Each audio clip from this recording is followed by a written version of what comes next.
माझं तर असं म्हणणं आहे की रोहित पवारांवरतीच निवडणूक आयोगाने लक्ष ठेवावं। गेले 1-1.5 महिन्यापासून सातत्याने रोहित पवार अशा पद्धतीचं ट्विट करतात। त्यांनी अगोदर त्या कार्यकर्त्यांना सांगायला पाहिजे होते की तुम्ही निवडणूक आयोगाकडे किंवा पोलीस स्टेशनला तक्रार करा। असं न करता केवळ लोकांसमोर एक भावनिकता दाखवण्याचा हा सगळा त्यांचा ड्रामा आहे असं मला पहिल्यापासूनच सगळ्या गोष्टी। आजच्या महायुतीच्या बैठकीमध्ये पुणे शहराचं नियोजन, आतापर्यंतचा निवडणुकीचा आढावा आणि उरलेल्या 6 दिवसामध्ये राबवण्याची प्रचार यंत्रणा या संदर्भात आदरणीय अजितदादा, आदरणीय चंद्रकांतदादा यांनी कार्यकर्त्यांना मार्गदर्शन केलं। निवडणुकीच्या शेवटच्या टप्प्यामध्ये येत असताना ज्या काही त्रुटी राहिलेल्या आहेत, काल बारामती लोकसभा मतदारसंघाच्या निमित्ताने आम्ही पाहिलं, यामध्ये अनेक ठिकाणी मतदारांना मतदान करायचं होतं पण त्यांची नावं याद्यांमधून गहाळ झालेली होती किंवा ठिकाणं चुकलेली होती। काहींची वोटर कार्ड असून सुद्धा त्यांना मतदान करता आलं नाही। अशा अनेक गोष्टी होत्या।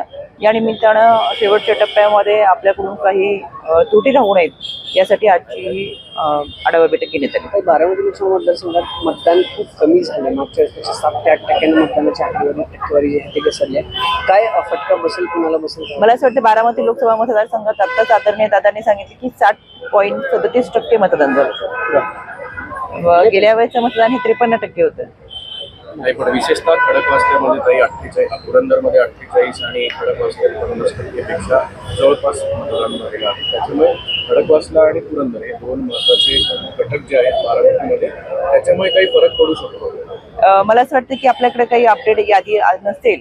आत्ताच नुकतीच नवीन यादी आली की किती मतदान झाले, त्यानुसार 60.37% मतदान झालेलं आहे आणि तरी सुद्धा अजूनही मतदान वाढायला पाहिजे होतं। यामध्ये मतदान वाढवण्यासाठी आम्ही सगळ्यांनी प्रयत्न केला होता, पण उन्हाचा तडाखा असेल, अनेक ठिकाणी गहाळ झालेली नावं असतील आणि याद्यांमधील नावांच्या गोंधळावरून प्रत्येक बूथवरती जवळजवळ 10 ते 15 नावं ही याद्यांमधून गहाळ झाली। त्याचा फटका निश्चितपणाने या मतदानाच्या टक्केवारीमध्ये बसलेला आहे।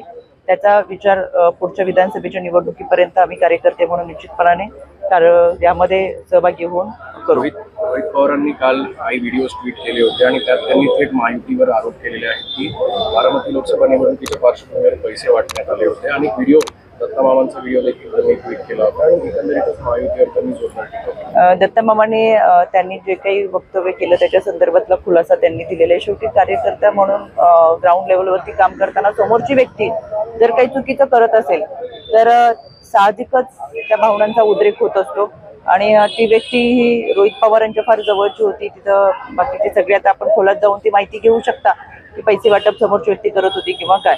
शांततेमध्ये आपल्या गावातलं मतदान पार पाडण्याची जबाबदारी ही दत्तामामांवरती होती आणि ते त्या पद्धतीने करत होते, पण शांततेचा भंग करत किंवा त्यामध्ये काहीतरी विघ्न आणण्याचा प्रयत्न हे जर कार्यकर्ते करत असेल, पण दत्तामामांनी त्याबाबतचा सविस्तर खुलासा आपल्याकडे केलेला आहे। माझं तर असं म्हणणं आहे की रोहित पवारांवरतीच निवडणूक आयोगाने लक्ष ठेवावं। गेले 1-1.5 महिन्यापासून सातत्याने रोहित पवार अशा पद्धतीचं ट्विट करतात आणि ज्या पद्धतीची विधानं करतात त्या सगळ्यांमध्ये त्यांची जर भावना पाहिली तर एक नैराश्याची भावना आहे। यामध्ये ते सातत्याने आरोप करतात आणि त्यांना माहिती आपण आपला विजय कुठे होणार नाही, लोकांनी आपला जनाधार नाकारलेला आहे। त्याच्यामुळे अशा पद्धतीचे ट्विट करणं, जनतेमध्ये संभ्रम निर्माण करणं, म्हणून माझीच निवडणूक आयोगाला विनंती आहे की सगळ्यात जास्त लक्ष रोहित पवारांवरती ठेवा।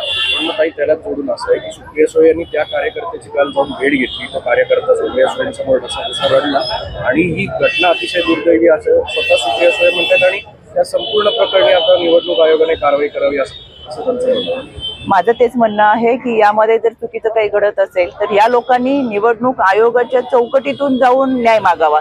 हे लोक आधी ट्विट करतात, त्याचा ड्रामा करतात आणि मग ती प्रक्रिया निवडणूक आयोगाकडे का जात नाही, पोलीस तक्रार करावी, पण अशा पद्धतीने पुढे करताना दिसत नाही।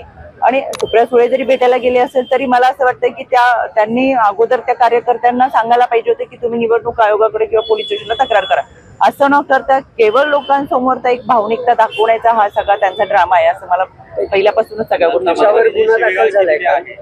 ईव्हीएमच्या पूजेत तुम्ही तसं ट्विट करून स्पष्टीकरण दिले, पण मी या संदर्भातलं सविस्तर ट्विट केलेलं आहे। मला निवडणूक आयोगाची कोणतीही नोटीस किंवा अजून माझ्याकडे आलेलं नाहीये, पण ट्विटच्या माध्यमातून मी ते तुमच्यापर्यंत माहिती पोहोचवलेली आहे। पण दत्तामामांनी जे शिवीगाळ केलेली आहे त्याच्यावर आक्षेप घेतला जातोय, लोकप्रतिनिधींनी शिवीगाळ करणं योग्य आहे। जे काही चुकीचं असेल, खरं तर ही सगळी निवडणूक आयोगाची प्रक्रिया असते, त्याच्यामध्ये निश्चितपणाने निवडणूक आयोगाने तथ्य काय आहे हा वस्तुस्थितीदर्शक अहवाल पाहावा आणि त्या पद्धतीने त्याची प्रक्रिया करावी.